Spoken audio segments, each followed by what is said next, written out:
Bears that you guys used to tease me about. You talking about the one I ran into? I was going to scare Grandma one night. So they always cross through our yard between Grandma's and our house.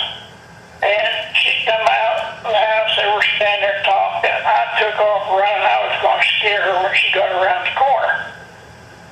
I went running around that corner, and bam, I got knocked down, and all I heard was, whoop. And I got up, seen them eyes, and I got out of there running back home. Bear, bear. I'd run into that bear. And Dad come out with the light, and there it was. We're going running from our house to their house, going down between the house. So I was the one that got scared then. Yeah, well, you guys scare me about the bear stories, and I was scared to go out there at night. Oh yeah, they used to come right through the yard. They'd lay out in Mama's flower bed. The deer would come in, lay in her flower bed. She'd get up in the morning and be so mad because all her flowers are broke off. And the other one that I took a picture off of Google Maps of an apple tree in a shed. I used to love the apple tree swing. I used to love laying on the swing that we could sit down, like with me and Debbie or whatever. We would swing on the bigger swing. It was hot to swing around. But I used to lay there as a kid when nobody was around and go to sleep outdoors. Oh yeah. Yeah, lay on the swing and swing. And, You didn't have to worry about nothing bothering you. yeah, but you know, there's nothing like childhood. I'll tell you what, in a heartbeat, I'd go back in a heartbeat and go back but I didn't live in Punxsutawney, so I don't know what life was like. Now, I'll tell you a funny story about with me and Grandma Zoe too. Was one time I said, "Hey, Grandma," it's about, I don't know, maybe I was before driving age 15 or whatever. I'm like, "Hey, Grandma, let me ask you a question." And I said, "Why do you gotta do a regular washer machine and hang clothes on a line and iron and with all your chores and I'm like, my mom back in Cleveland, Ohio has a Kenmore washer and dryer." Yeah. And Grandma looks at me very serious, and she goes, "John, you know where you are?" I said, "Yeah, on your swing in Punxsutawney." And she's going, "And look at my house." And I'm like, "Okay."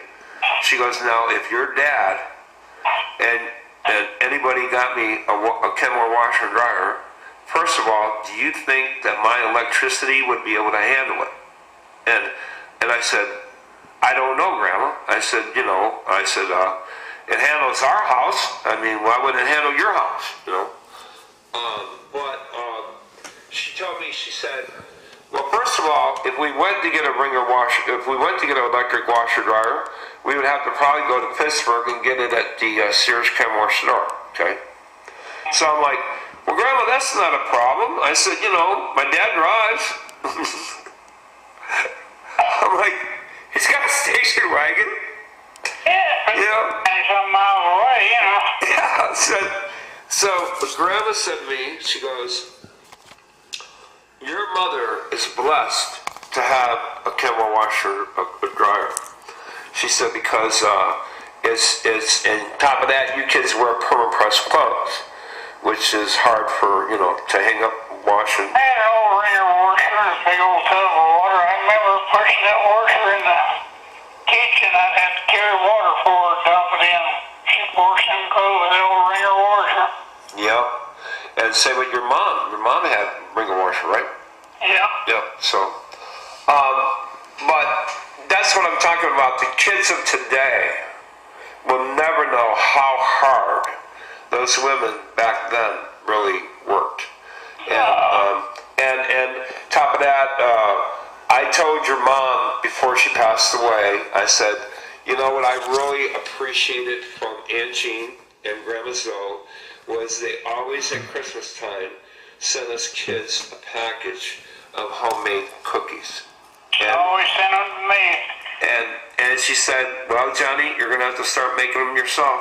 I said, "Aunt Jean, I miss the Rice Krispie cookies. I miss the coconut date cookies."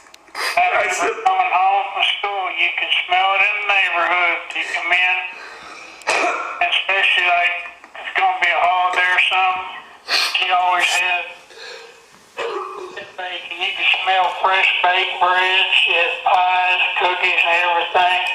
And we used to love to take a piece of that bread right out of her oven. We'd slice it, and you put butter and peanut butter on it. They just melted into that bread. Oh, that was so good. And then my dad, when he got the recipe, I guess, from your mom, and making the Rice Krispie cookies for us with the coconut at Christmas time, Mom and Dad would have to they make a lot of just the coconut date Rice Krispie balls. And Dad, for what little space we had for hiding things, they had to hide the containers, because by the time they rolled them and made them, I can remember Dad one time almost knocked me down the steps because we were eating them while he was rolling them in the coconut. And and then Pop, he somehow he learned either from his sister and his mother of doing great cooking. I mean, he was the chef of our family. He really was. My dad and Mom Moses was ours, and then there's different things that they'd always make their homemade cabbage. Kids would sit in that big old vat they had, we'd be eating it, or eating the hearts out of the cabbage they cut out. I remember Dad and I going hunting. He'd even take the groundhog hunting. We'd go out and kill us a groundhog or two, come home and clean it. Mom would cook it up. She would can deer meat and everything else. She canned stuff I didn't think she could can. And our cellar was just full of canned stuff that we lived off during the winter and the springtime. And we eat out of the garden during the summer. And what about groundhog? How does it taste? It's a little, like a, greasy little bit, but hey, it tastes good. I haven't seen too many down here. There's been one or two I've seen, but give me one day and I'll cook it up. And it's a lot of meat on one of them suckers. Really? Huh. See, I never grew up with wanting venison, as you guys call it. I never really grew up thinking about eating a groundhog. And then I was traumatized by Grandma Zoe and Grandpa Carl and Dad, I can remember. They were cutting up some live chickens or whatever they were cutting up in the shed. And I can remember Grandma Zoe going, "Hey, Carl, don't forget to save the blood for blood pudding."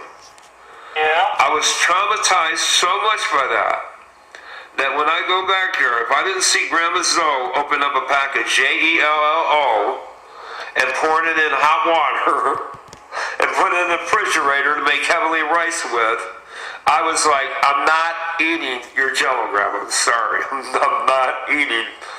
But it's Jello, Johnny. It's not blood pudding. I'm like, I don't care. I'm not. If I see you make it. They've done a lot of that just to scare you and just come up with wild stuff and get you upset. Yeah. But I just can't even tell you, kids. I can't. From the bottom of my heart, I'm so glad that you guys are my cousins. I'm very blessed to have yous.